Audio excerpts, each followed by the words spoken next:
नमस्कार दोस्तों, स्वागत है आपका एक बार फिर से ट्रिग्नोमेट्री की इस सीरीज़ में हमारे चैनल पर, जिस चैनल का नाम है मैथ्स फंडामेंटल। और इसमें हम लोग काम कर रहे हैं पूरी की पूरी ट्रिग्नोमेट्री की सीरीज़ पर, कम से कम 10th क्लास से लेकर 12th क्लास तक।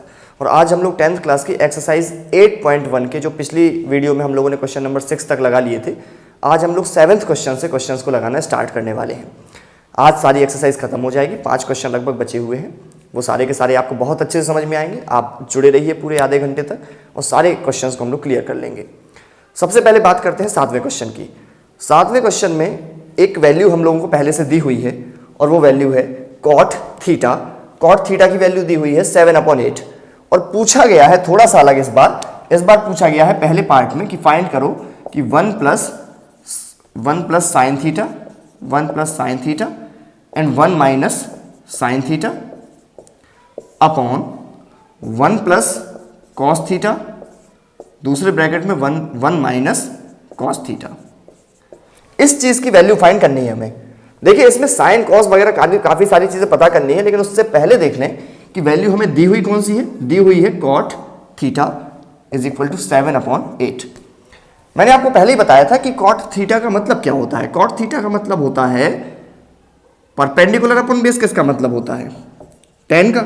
तो tan का उल्टा होता है कॉट, यानी कि बेस अपॉन परपेंडिकुलर का मतलब होता है 7/8। ये रेशियो है बेस में और परपेंडिकुलर में, ये कॉट है। अब आपको मैं बताऊं पिछले क्वेश्चंस की तरह कि यहां पे भी हम लोगों को क्या कर लेना है, k कर लेना है, क्योंकि ये साइड्स माने जाएंगे कि ये साइड है। ठीक है, इसके बाद क्या हो गया, बेस कितना मिल गया मुझे 7k और परपेंडिकुलर कितना मिल गया मुझे 8k। मैंने इस एंगल को थीटा ले लिया है, आप चाहें तो इसको भी ले सकते हैं, है ना। कोई भी एंगल आप थीटा ले लीजिए, मैंने यहां पे इसको ले लिया। अब मैं निकाल लेता हूं हाइपोटेनस, कारण ताकि मुझे साइन और कॉस की वैल्यूज रखते समय हाइपोटेनस की वैल्यू की जब जरूरत पड़ेगी तो मैं आसानी से यहां से उठाकर रख पाऊंगा। देखो कैसे निकालूंगा मैं। पाइथागोरस थ्योरम इसीलिए है, h² is equal to p² plus b²। h² is equal to p की वैल्यू 8k एंड बेस अभी पता है 7k। इनका जैसे ही आप स्क्वायर करेंगे सो 8 जा 64k स्क्वायर एंड 7 का स्क्वायर करेंगे सो 49k स्क्वायर। एडिशन करिए इनका, दोनों को जोड़ दीजिए। 9 + 4 13, कैरी 1, 6 + 4 10 एंड 1 11। ये तो आया h², बट h कितना आएगा, प्लस माइनस रूट ऑफ 130। ठीक है, लेकिन हम लोग कौन सी वैल्यू लेंगे, यहाँ पे भी प्लस वैल्यू ही लेंगे, जैसे हम लोगों ने हर एक क्वेश्चन में ली है। हाँ, k छूट गया शायद, है ना, k², और k² का रूट क्या होता है k, बट यहाँ पे हम लोग लिख लेंगे रूट 113 और k बाहर अलग से, रूट में नहीं है k, ध्यान रखना। अब देखो जरा, हमें सारी साइड्स की वैल्यूज पता चल चुकी हैं। आपको याद है पुराना फॉर्मूला a + b और ब्रैकेट में a - b। ये आइडेंटिटी बन गई ना 8th क्लास वाली, 7th क्लास वाली, a² - b² की। तो ध्यान से देखो, 1² माइनस साइन थीटा का square, a² minus b² upon a + b, a - b। यहां पे क्या होगा, 1 माइनस कॉस थीटा का square. a + b, a - b की मैंने आइडेंटिटी लगा दी है न्यूमिनेटर में भी और डिनोमिनेटर में भी। अब मुझे क्या करना है, सिर्फ वैल्यूज रखनी है। यहां पे भी स्क्वायर है, लेकिन 1 का स्क्वायर 1 ही होता है। ठीक है, तो अब मैं वैल्यूज रखूंगा 1 माइनस साइन थीटा की वैल्यू सबसे पहले मैं पता कर लूं। देखो मैं यहां पे पता कर रहा हूं, साइन थीटा की वैल्यू क्या होनी चाहिए, वैसे होती क्या है, परपेंडिकुलर अपॉन हाइपोटेनस, जिससे क्या हो जाएगी, परपेंडिकुलर कितना है 8k और एंड h √ 113k। k से k करिए कैंसिल, जो भी आया उत्तर वही है आपका आंसर, यानी 8/, राइट, पूरे। और इसका स्क्वायर, ये स्क्वायर करना बिल्कुल मत भूल जाना, इसका स्क्वायर भी करना है ना, क्योंकि साइन थीटा की वैल्यू हम लोगों ने रख दी और ऊपर उसका स्क्वायर लगा हुआ है, इसलिए स्क्वायर भी कर देंगे। अब देखो जरा फिर से 1 का स्क्वायर 1 माइनस कॉस थीटा की वैल्यू कितनी होगी, बताओ जरा। Cos theta is equal to, ये होता है base upon hypotenuse, so base की वैल्यू 7k एंड h वही रूट 113k। यहां भी k से k हो गया कैंसिल, कितना बचा, 7/√113 का स्क्वायर। ठीक है, अब देखो इसको मैं आगे कैसे सॉल्व करने वाला हूं, आराम से देखना। 1 माइनस 8 का स्क्वायर कितना होता है भाई, 64 अपॉन अंडर रूट या स्क्वायर रूट का जब स्क्वायर करते हैं तो स्क्वायर रूट हट जाता है और वो हटा दिया मैंने। यहां पे भी क्या होगा, 1 माइनस 7 का स्क्वायर 49 और अपॉन इसका रूट हट गया। अब देखो जैसे बचपन में हम लोग फ्रैक्शन सॉल्व किया करते थे, बस घटाना है। 113 - 64 एलसीएम ले लिया है 113, है ना, ये 113 है और अपॉन 113 माइनस 49 अपॉन 113। अब बाकी आपको सॉल्व करना आता है, देखिए यार 130 से 113 कर देंगे कैंसिल, है ना। अब इसको आप घटा लीजिए, है ना। यहाँ पे बचा 9 और क्या बचेगा 4, 49 अपॉन यहाँ पे घटाइए ज़रा कितना बचेगा 10 11 12 13 4 और यहाँ पे 6। तो इसका मतलब कितना आंसर आ गया आपका 49 अपॉन 64, ये हुआ इसका आंसर। अब देखिए इसके आगे का मैं कुछ हिस्सा और सॉल्व करता हूं। बी पार्ट इसमें पूछा गया है कि कॉट स्क्वायर थीटा की वैल्यू फाइंड करो, ठीक है। तो मैं कॉट स्क्वायर थीटा की वैल्यू यहां पे फाइंड कर देता हूं। देखो कॉट स्क्वायर थीटा, ध्यान रखना कॉट स्क्वायर थीटा का मतलब है कॉट थीटा का होल स्क्वायर, है ना, एक ही बात है। और कॉट थीटा का मतलब क्या होता है, कॉट थीटा का मतलब होता है 7/8। अभी वैल्यू कितनी दी गई थी कॉट थीटा की, 7/8 दी गई थी। बस मुझे क्या करना है, कॉट थीटा की वैल्यू रख देना है 7/8 और इसका क्या कर देना है स्क्वायर। आंसर आ गया 7 का स्क्वायर कितना 49 और 8 का स्क्वायर 64। बहुत बढ़िया, जितनी वैल्यू इस पूरी वैल्यू की आई उतनी ही वैल्यू इसकी भी आ गई। तो सेम वैल्यू ए पार्ट और बी पार्ट की दोनों की वैल्यूज कैसी आएंगी, पूरी तरीके से सेम आएंगी। तो चलिए अब करते हैं अपना क्वेश्चन नंबर 7 एक्सरसाइज 8.1 का एनसीईआरटी का। देखिए इसमें गिवन है 3 cot A is equal to 4, 3 cot A is equal to 4, right, ठीक है। इसके बाद एक आइडेंटिटी दी गई है एक प्रकार से और उसे हमें प्रूफ करना है 1 minus tan square A upon 1 plus tan square A is equal to cos square A minus sine square A, ठीक है। तो देखिए हम इसको कैसे प्रूफ करेंगे। हालांकि जब इसी काम को हम 4th एक्सरसाइज में करेंगे तो बिना वैल्यूज रख के प्रूफ करेंगे, लेकिन जब हम फर्स्ट एक्सरसाइज में जब हम इसे प्रूफ कर रहे हैं तब हम इसे वैल्यूज रखकर प्रूफ करने वाले हैं। तो देखते हैं ये जो गिवन चीज है इसका मतलब है cot A is equal to 4/3 और मैं हर बार की तरह यहाँ पे 4 के कर लेने वाला हूँ, यहाँ पे 3 के। और कॉट ए का मतलब ही होता है बेस अपॉन परपेंडिकुलर, ठीक है। तो इसका मतलब बेस हो गया है 4 के और परपेंडिकुलर कितना हो गया है 3 के, राइट। अब इसके बाद मैं सबसे पहले लेफ्ट हैंड साइड को लेता हूं, लेफ्ट हैंड साइड, और लेफ्ट हैंड साइड में लिखा हुआ है 1 minus tan square A upon 1 plus tan square ए। सबसे पहले मैं इसे सॉल्व करता हूं, देखिए ध्यान से। 1 माइनस टेन ए की वैल्यू क्या होगी, आपको मालूम है कि जो कॉट ए की वैल्यू होती है उसकी उल्टी वैल्यू होती है टेन ए की। तो इसका मतलब कॉट ए की वैल्यू कितनी थी 4/3, तो टेन ए की कितनी होगी 3/4 और इसका होल स्क्वायर, क्योंकि होल स्क्वायर लगा हुआ है। टेन स्क्वायर ए का मतलब होता है टेंजेंट ऑफ एंगल ए का होल स्क्वायर, यानी स्क्वायर ऑफ टेंजेंट ए, ठीक है। इसके बाद 1 प्लस यहां पे भी टेन की वैल्यू कितनी रखूंगा मैं 3/4 का स्क्वायर। अब देखिए कितना इजी फ्रैक्शन है ये, इसे सॉल्व करना है बेहद आसान। 1 माइनस 3 का स्क्वायर 9, 4 का 16 अपॉन ये 1 प्लस 9/16। एलसीएम ले लो यार, 16 माइनस 9/16 और यहां पे भी एलसीएम ले लो, है ना। एलसीएम 16 प्लस 9/16 कटेगा 16 से 16, मान रहे हो, मान लो यार, नहीं तो फिर करके बताना पड़ेगा, है ना। क्या कितना आ जाएगा 16 माइनस 9 करो यार, कितना बचेगा 7, बहुत बढ़िया। और 16 प्लस 9 कर दो तो कितना बचेगा 25, करेक्ट। यानी कि लेफ्ट हैंड साइड की वैल्यू अभी हमारी कितनी आई 7/25। लेकिन अभी कुछ प्रूफ नहीं हुआ इससे, अभी हमें राइट हैंड साइड भी लेनी है, अलग से हम लोग लेंगे राइट हैंड साइड।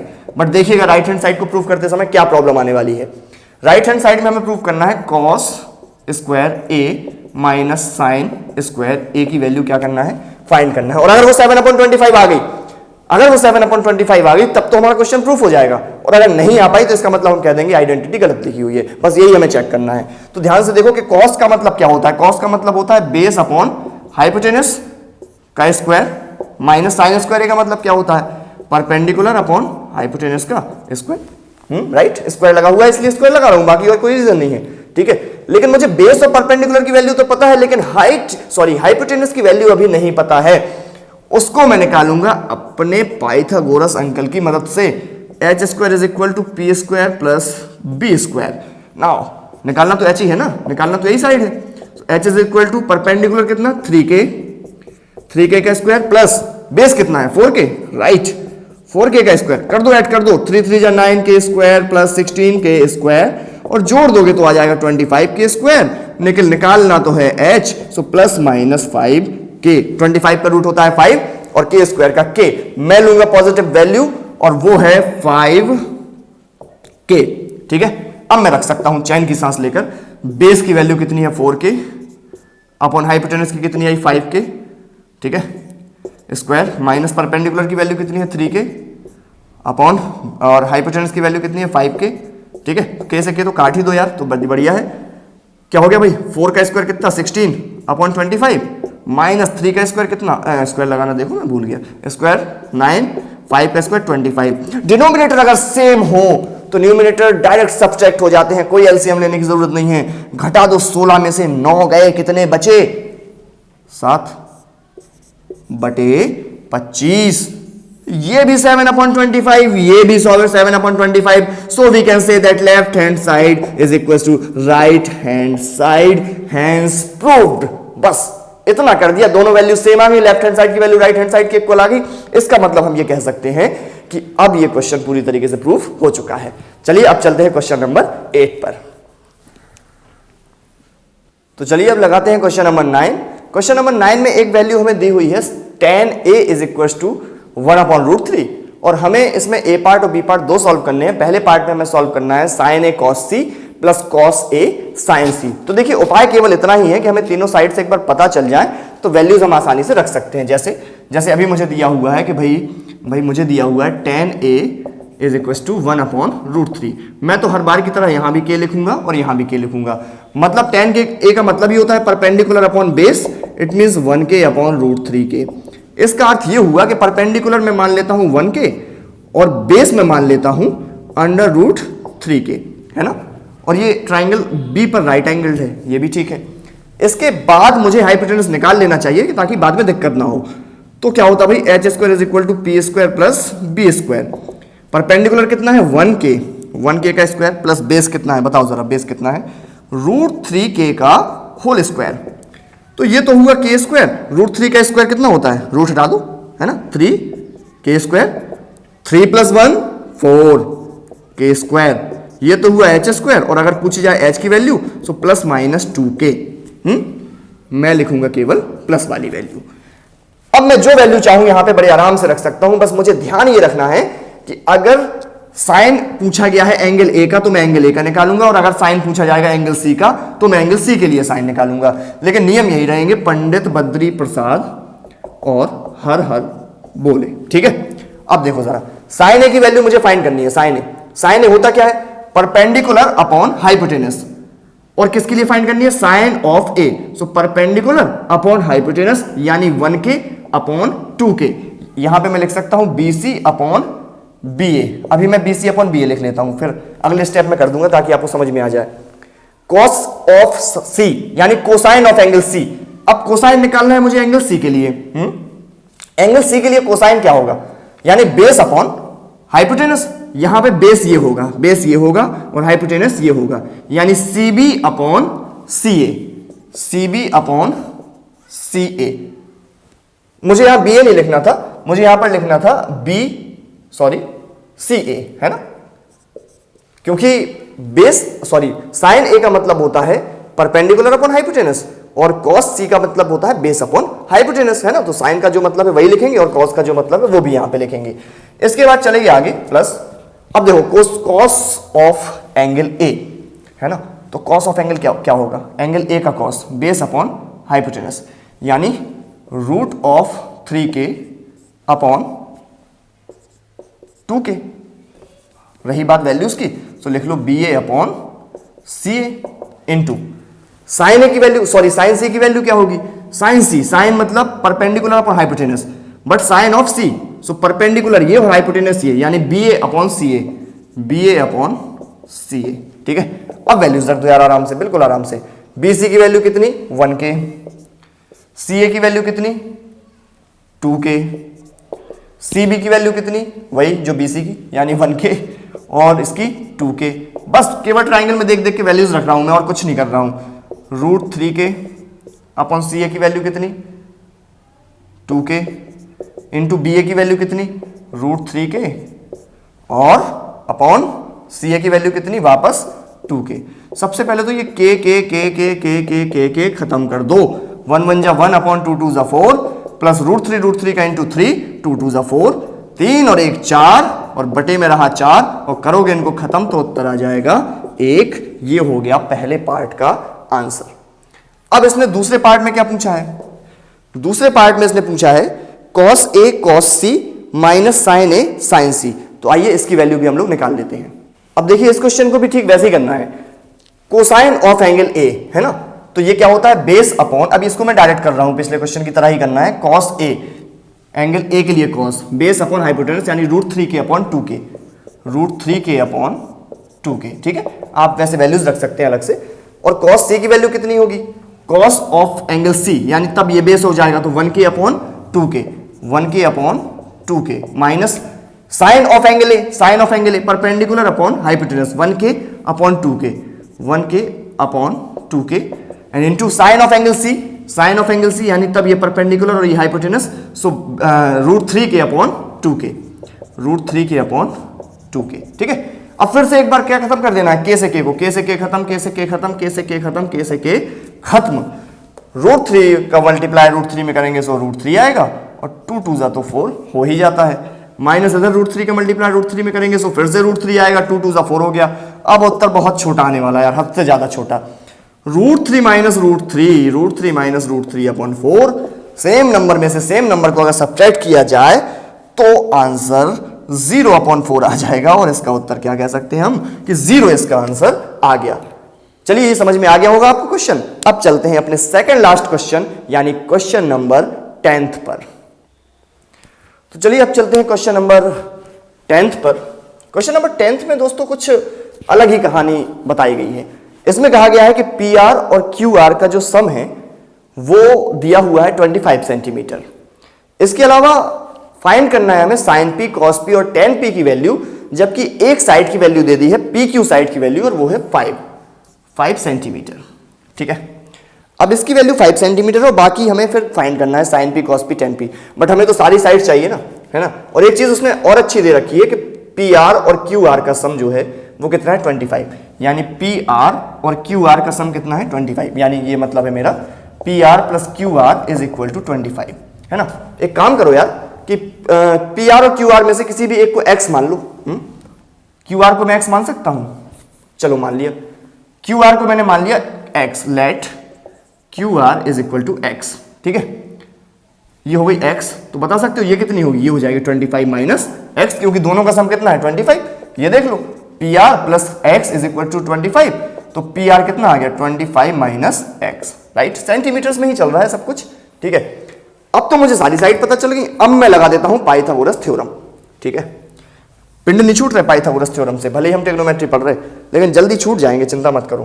ठीक है, क्या होती है Pythagoras theorem? h square is equal to p square plus base का स्क्वायर। ठीक है, हाइपोटेनस कितना PR, जो कि अभी अभी है 25 माइनस x का स्क्वायर, है ना। ये नॉर्मल कैलकुलेशन है, बहुत स्पीड से आप कर सकते हैं। परपेंडिकुलर है 5 का स्क्वायर प्लस बेस कितना चल रहा है x का स्क्वायर। इसका होल स्क्वायर खुलवाओ यार, a माइनस b के होल स्क्वायर से, a square plus b square minus 2ab, है ना, इज इक्वल टू 5 का square 25 plus x square, right. So 25 का स्क्वायर कितना 625। ठीक है, x स्क्वायर से x स्क्वायर उड़ा दिया मैंने, उड़ा नहीं दिया मतलब उसको वहां ले जाऊंगा तो माइनस हो जाएगा, है ना। और 25 टू जा minus 50, x is equal to 25। ठीक है, 50x को उधर ले जाता हूं और 25 को इधर लाके माइनस कर देता हूं तो 50x ये आ गया। 625 में से 25 गए, कितने बचे 600, और इधर अपॉन में क्या आ जाएगा 50x, 50 अपॉन में आ गया, 0 से 0 काटो 12 काट दो, x की वैल्यू कितनी आ गई 12 सेंटीमीटर। बहुत बढ़िया, ये आ गया 12 सेंटीमीटर। तो ऑब्वियसली 25 में से x को माइनस कर लो, 25 में से x को माइनस करोगे यानी 12 को माइनस करोगे, कितना आ जाएगा? ये हमारी आ गई 13 सेंटीमीटर। मतलब मुझे अब हाइपोटेनस भी मिल गया, बेस भी मिल गया और परपेंडिकुलर तो पहले से ही ईश्वर ने दिया हुआ था, मतलब एनसीईआरटी ने दिया हुआ था। और एनसीईआरटी ही ईश्वर है हमारे लिए, बोर्ड के लिए, बहुत ध्यान रखना ये बात, है ना। ठीक है, तो अब क्या फाइंड करना है? फाइंड करना है सबसे पहले साइन पी की वैल्यू। क्वेश्चन के हिसाब से साइन ऑफ एंगल P, याद रखिए जरा, याद रखिए, साइन ऑफ एंगल P, इसके लिए अलग है मायने परपेंडिकुलर और बेस के। अब यहां चाहे जो मतलब रहा हो परपेंडिकुलर और बेस का पाइथागोरस थ्योरम में, लेकिन अब जब साइन, कोसाइन और टेंजेंट वगैरह निकालेंगे तो बहुत सावधान रहने की जरूरत है। साइन P होता है perpendicular upon hypotenuse, but what is the value of perpendicular? Now 12, कितनी 12, क्योंकि साइन कौन सा ले रहे हैं हम? P का साइन ले रहे हैं, याद रखिए। एंड हाइपोटेनस की वैल्यू 13, आंसर खत्म। एक एक लाइन में क्वेश्चन सॉल्व करेंगे। अब क्या निकालना है? कोसाइन ऑफ एंगल P, है ना, कोसाइन ऑफ एंगल P ही निकालना है ना, ठीक है, बिल्कुल। कोसाइन ऑफ एंगल P अगर हम लोग निकालेंगे तो आएगा base upon hypotenuse.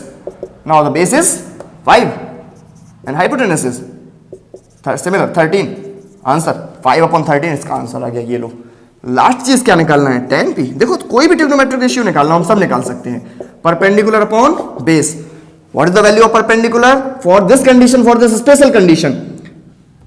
This one is perpendicular, angle के सामने की side 12 and base is 5, answer. तीनों आंसर आपके सामने हैं। आप अपनी कॉपी में क्वेश्चन को कर सकते हैं नोट, सॉल्यूशन को कर सकते हैं नोट। इसके बाद हम लोग करते हैं लास्ट क्वेश्चन। देखिए अब हम लोग करने जा रहे हैं लास्ट क्वेश्चन। लास्ट क्वेश्चन में ट्रू और फॉल्स कहा गया है कि बताइए कि ये जो स्टेटमेंट दिया गया है वो ट्रू है या फिर फॉल्स है।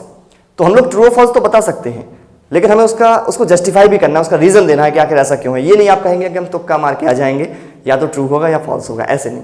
एक एक चीज का रीजन समझेंगे। जैसे आपको सबसे पहले क्वेश्चन जो दिख रहा है वो दिखाई दे रहा है कि भाई tan A की जो वैल्यू होती है वो हमेशा 1 से कम होती है। क्या ये सच है? तो सच की परख करना जरूरी है, बाद में पता चलेगा बात ट्रू है या फिर फॉल्स है। जैसे मान लीजिए कोई भी ट्राइंगल है, ये ट्राइंगल आप एक सेकंड के लिए मान सकते हैं। आर्ट और ड्राइंग बड़ी कठिन होती है, लेकिन फिर भी ट्राइंगल बनाते हैं और इसके बाद लिखते हैं सपोज दैट ABC, ठीक है।